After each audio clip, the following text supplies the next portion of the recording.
The sheets of plywood placed over storefronts in cities across the country during the protests of last year were meant to protect against property destruction.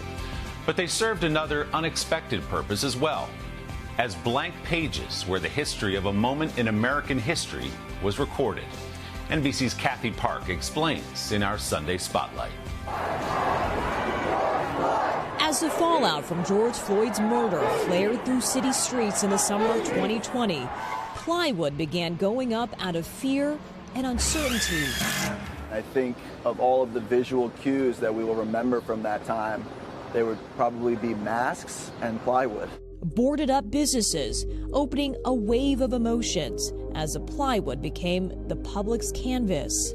This is people's expression of grief and trauma.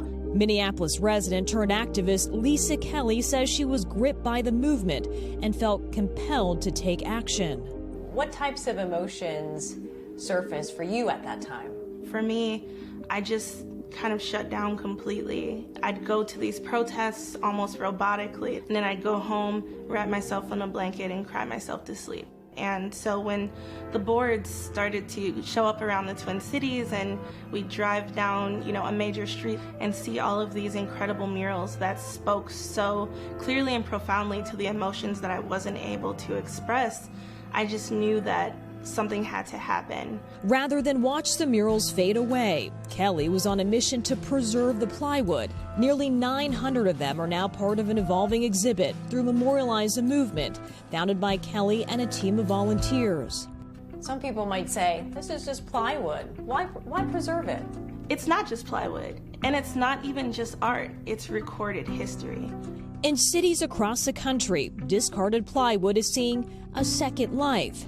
In Chicago, boards of change salvaged the signs to create registration booths ahead of last year's election. Worthless Studios in New York City selected artists through an open call, empowering them with plywood sourced from businesses and even the Empire State Building. All 5 boroughs in New York became the backdrop for the artwork. The idea really here is, with the title Be Heard, is for people to engage with the sculpture and feel that they have a platform to amplify their voice, and also as a hearing mechanism to listen to the city and to listen to what other people have to say as well. That message showcasing the many dimensions of a movement that surfaced out of protest, now protected for future generations. With other civil rights movements, you might have picket signs or photographs or like a shoe or something that you can take and put in a museum as an artifact. But this is the first time art has also been artifact.